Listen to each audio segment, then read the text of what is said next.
Hello everyone, how are you all? So myself Aman and welcome to my YouTube channel Amanlo Knowledge. So in this video, we would discuss about the BLLB notes, and if you join our online classes, BLLB online classes, you can also join us. The contact number has been given in description box.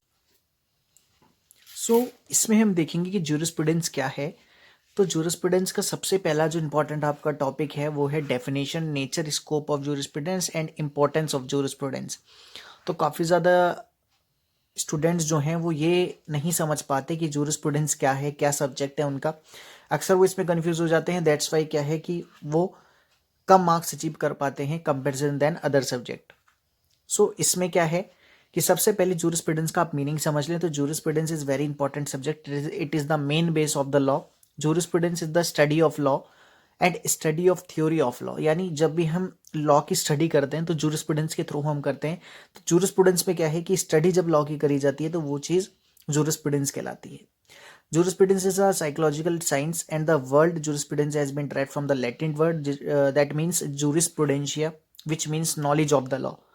ठीक है, तो इसका means होता है simply basic आप समझो तो drive करा गया है लैटिन वर्ड से जूरिस्प्रूडेंशिया फ्रॉम द लैटिन वर्ड, और इसका जो मीनिंग होता है that is knowledge of law. Jurisprudence made up with two words. First है जूरिस एंड जो नेक्स्ट है that is prudential. The Latin word juris means law. ठीक है, तो ये हो गया आपका जूरिस्प्रूडेंस। आई होप आपको ये समझ आ रहा होगा। और अगर कोई भी ऐसी प्रॉब्लम है जो आप को लग रही है कि आ रही है और समझ नहीं आया तो आप कमेंट बॉक्स में कमेंट जरूर करें और आपका उसमें रिप्लाई दिया जाएगा और जो भी आपकी प्रॉब्लम है वो उसमें आगे बताई जाएगी। सो जूरिस्प्रूडेंस इससे मिलकर बना है, यानी लॉ प्लस नॉलेज। ठीक है, उसके बाद कुछ डेफिनेशंस बताई गई हैं। डेफिनेशंस में John Austin, jurisprudence is the psychological of positive law. इन्होंने कहा है कि जूरिस्प्रूडेंस क्या है, एक पॉजिटिव लॉ है। ठीक है, जॉन ऑस्टिन की डेफिनेशन है। आप डेफिनेशन जरूर लिख के आए अगर आप लॉ का एग्जाम दे रहे हैं तो। सेकेंड वन है कि Cicero, jurisprudence is the philosophical aspects of knowledge of law. इन्होंने फिलोसफिकल एस्पेक्ट बताए हैं, किसे, नॉलेज ऑफ लॉ बताए है। जूरिस्प्रूडेंस का मीनिंग कॉमन सेंस में अगर हम समझें तो। उसके बाद आपके पास कुछ इस तरीके का आपको जो पीडीएफ नोट्स हैं वो देखने को मिलेंगे। यानी इसके जो आप सब्जेक्ट्स के पीडीएफ नोट्स लेंगे, अगर आप चाहते हैं लेना तो व्हाट्सएप जरूर करें। व्हाट्सएप नंबर आपको डिस्क्रिप्शन बॉक्स में अवेलेबल हुआ है। ठीक है, सो नेचर, जैसे जूरिस्प्रूडेंस का नेचर क्या है, उसके बाद स्कोप क्या है, देन इंपॉर्टेंस क्या है, सारी चीज़ें इसमें आप जैसा देख भी रहे होंगे तो सारी चीज़ें इसमें एक्सप्लेन है। जैसे नेचर ऑफ जूरिस्प्रूडेंस तो क्या है, तो नेचर ऑफ जूरिस्प्रूडेंस है jurisprudence is the study of different legal aspects like rights, duties, title, ownership, position, legal personality, intention, negligence, etc. इन सब की ही स्टडी है, तो दैट इज नेचर। ठीक है, that is substantive law.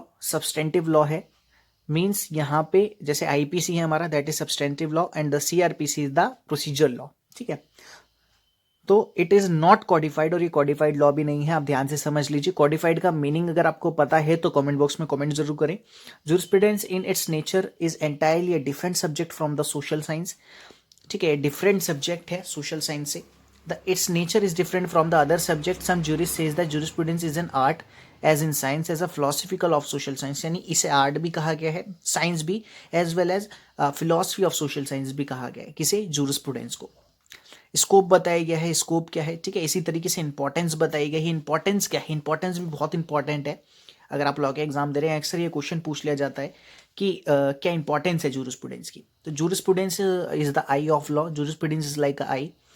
Its comparison with the eye are the one of the most important part of a human body. Without eyes we can neither see nor do something. तो जैसे कि हमारी अगर आंख ना हो शरीर में, ठीक है, अगर ह्यूमन बॉडी में उसकी आईज ना हो तो वो कुछ नहीं कर पाएगा, ना ही देख पाएगा प्रॉपर तरीके से, ना ही कुछ कर पाएगा। ठीक है, इसी तरीके से जूरिस्प्रूडेंस का लॉ में इस तरीके का यूज है कि अगर जूरिस्प्रूडेंस नहीं होगा तो लॉ की स्टडी नहीं हो पाएगी। ठीक है, it helps in understanding the basic ideas and fundamental principles of law को समझने में बहुत ही हेल्प करता है, दैट इज जूरिस्प्रूडेंस। सेकंड है, it helps in the study of actual rules of law and in tracing out principle underlying them.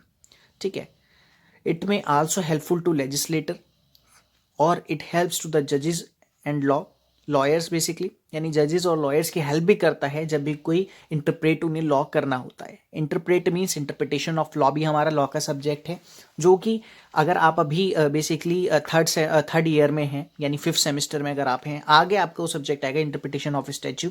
और अगर आप उसके भी रिलेटेड वीडियोज़ देखना चाहते हैं तो वो भी आपको डिस्क्रिप्शन बॉक्स में और आपको चैनल पर अवेलेबल हो जाएगी, ठीक है, वहाँ जाकर आप देख सकते हैं। It is inspired to us they develop the society, और ये कई बार जूरिस्प्रूडेंस का ये भी मोटिव होता है कि इसके थ्रू जब लोगों को नॉलेज मिले लॉ की तो सोसाइटी डेवलप हो सके, ठीक है। तो आई होप आपको समझ आया होगा बेसिकली कि हमारा जूरिस्प्रूडेंस क्या है, जूरिस्प्रूडेंस की डेफिनेशन क्या है, जूरिस्प्रूडेंस का मतलब क्या होता है, नेचर, स्कोप, इंपॉर्टेंस क्या है, ठीक है। पीडीएफ नोट्स के लिए व्हाट्सएप जरूर करें आप, ठीक है, अगर आप लेना चाहते हैं तो। इसी तरीके के आपको हैंड रिटन नोट्स प्रोवाइड होने वाले हैं, नीट एंड क्लीन। तो So, thank you friends, and don't forget to subscribe my channel Aman Law Knowledge. Thank you friends.